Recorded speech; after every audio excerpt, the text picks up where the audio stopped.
What's up, guys? It's your boy DeeDeeJuan, and this is Average Joe Sports for this weekend. Guys, have to pardon me. I'm feeling a little under the weather this week. I'm trying to kick this cold that my lady gave to me.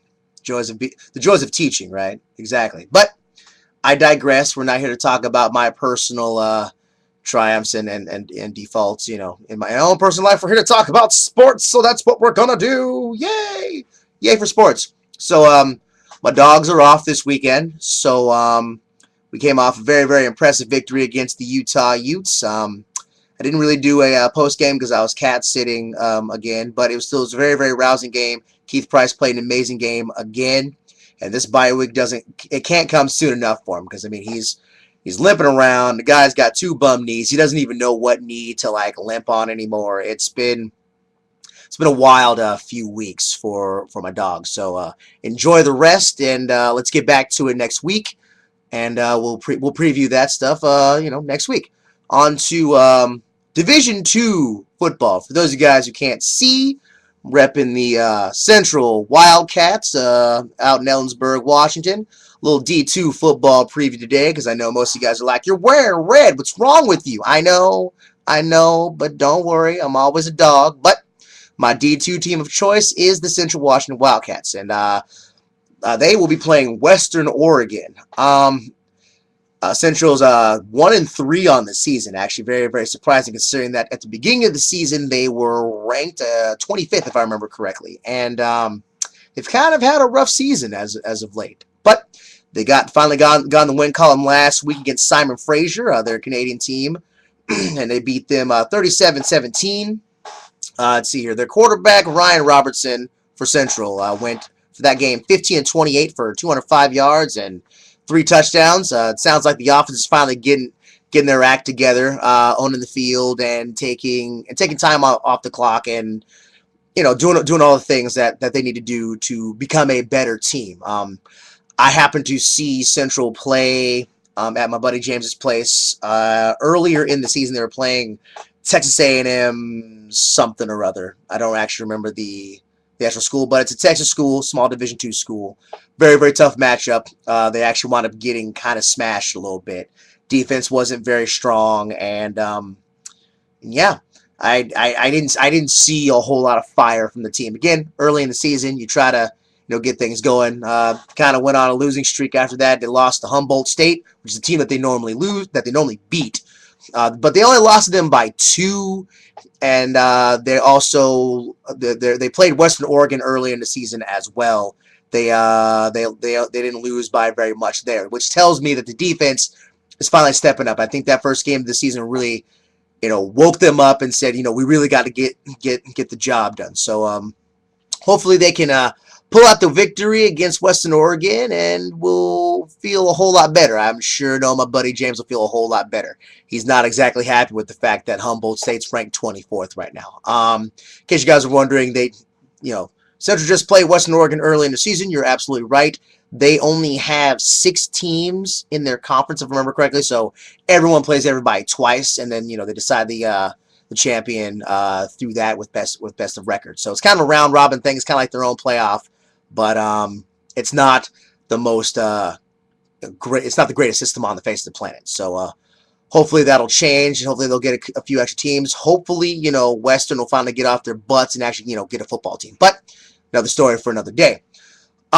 Normally I would take this moment to talk a little bit about both the Raiders and the Seahawks. But I'm actually going to take this time to do a small little opinion piece, and we're going to talk about the ESPN films review on Catching Hell. For those of you guys who don't know, ESPN's been doing these films. They were originally called ESPN Films 30 for 30. 30 films for the captivating the 30 years in ESPN lore.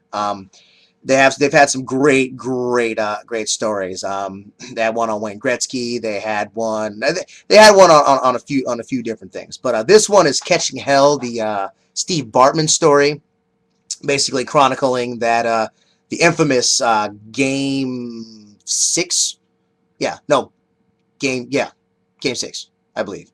Anyway, chronicling that infamous catch that in foul territory, and I've had a few days to kind of calm down after watching it. I was extremely irate after I saw it, just because you don't realize how bad something gets until you actually take a step back and you look at it in hindsight, which is always 2020. To which I say this more as not so much as me insulting Chicago Cub fans.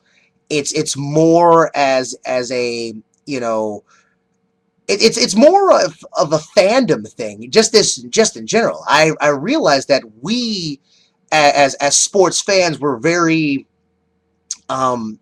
emotional. We wear our emotions on our sleeves, especially when it comes to games. I mean, we've been to hockey games. We got people cursing up a storm. Football games, the exact same thing. Baseball games, not so much, because it's still kind of a white collar sport. I mean, it's for people with lots and lots of money, and there's a certain attitude that you're supposed to have in a game. But again, that's American baseball. But I noticed that for Steve Bartman and of the fans at the friendly confines in Chicago, that they turned from lighthearted fans into just this angry mob of people, and that really shocked me, because I mean, I understand that we get mad at players and things like that, but the Chicago Cubs fan base got mad at one single fan, like it was his fault, like it's his fault that they scored 8 runs and stuff like that. I understand that one thing led to another and they wound up losing that game, and I get that and I understand that, but you placed unnecessary blame on one person. To turn the flip side, you look at Boston and the Bill Buckner thing. At least Red Sox fans are blaming it on a player. So, and granted, it was the wrong player, because I mean there was a wild pitch, and there was a few other things that went wrong to set up that particular situation. But at least they're putting blame on someone on the field, not somebody off the field. And Steve Bartman did what any fan would do if there's a foul ball. I'm gonna go up and reach for it. I mean, I'm not gonna lie. If I was in Steve Bartman's shoes, I would have said, I'm gonna reach for it. You got a problem with it? So what? How was I supposed to know that Moises Alou was going to come over and try and get him? I saw foul ball coming towards me, and there were many other fans in that particular area who were reaching out for the ball. So I mean, it just happened to be that Bartman was the one who touched the ball. And I think what a lot of people don't realize, that were probably at the game, that they ruined a moment for Steve Bartman.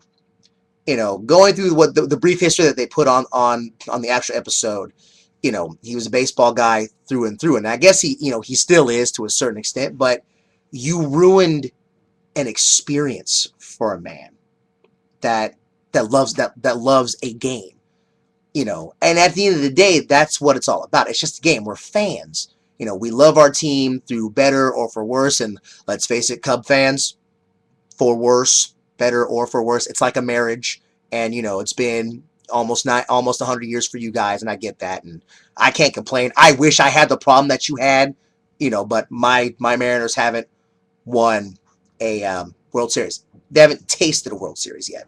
So I mean, that's something to definitely be taken into account. But you still ruined, an all-American sport for this man. And I think that's something that definitely needs to be taken into account, not just the Cub fans, but to all of us fans in general.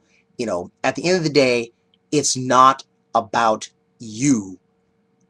It's about you, the fan, individually. It's about all of us together. We support our team. We support each other. And I think that's a lesson that was definitely learned.